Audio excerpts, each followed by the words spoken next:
السلام علیکم. مجھے یہ پتہ کرنا تھا کہ وہ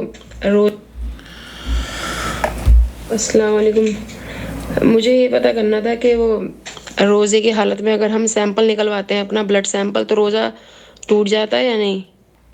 عائشہ ہے دہلی سے. نحمدہ ونصلی علی رسولہ الکریم. اما بعد یہ پوچھنا چاہ رہی ہیں کہ بلڈ ٹیسٹ کرنے، یہ بلڈ جو لیا جاتا ہے نا شوگر ٹیسٹ کرانے کے لیے یا بیماری کی تشخیص کے لیے، بیماری کو ڈائگنوز کرنے کے لیے، تو کیا اس سے روزہ ٹوٹ جاتا ہے؟ میں آپ کو لے کر چلتا ہوں سماحت الشیخ عبدالعزیز بن باز مفتی مملکت سعودی عرب سے. یہی پوچھا جا رہا ہے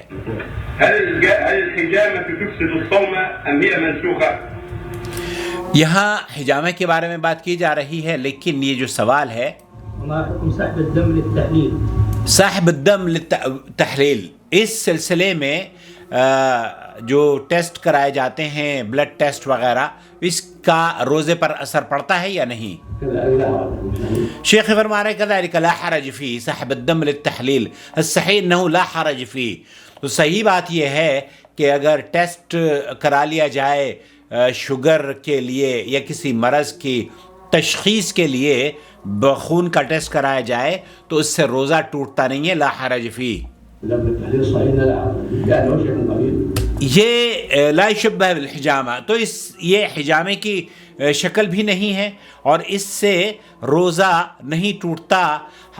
حالانکہ بہت کم مقدار میں لیا جاتا ہے خون، لیکن اگر زیادہ مقدار میں لیا جائے تو غالباً انه یکون قلیلا، اکثر تو یہی ہوتا ہے کہ بہت معمولی سا خون لیا جاتا ہے، اور اگر تھوڑا بہت زیادہ خون لے بھی لیا جائے تو پھر یہ اس جنس میں سے نہیں ہے جس کی وجہ سے، جس کے کام کرنے کی وجہ سے ٹوٹ جاتا ہو روزہ. تو بلڈ ٹیسٹ کرنے سے روزہ فاسد نہیں ہوتا، اور شوگر چیک کرنے سے یا کسی مرض کی تشخیص کے لیے روزے میں ہی اگر آپ بلڈ ٹیسٹ کروا لیتے ہیں تو کوئی حرج نہیں ہے. واللہ تعالی اعلم. وصلی اللہ علی نبینا محمد وعلی آلہ وصحبہ اجمعین.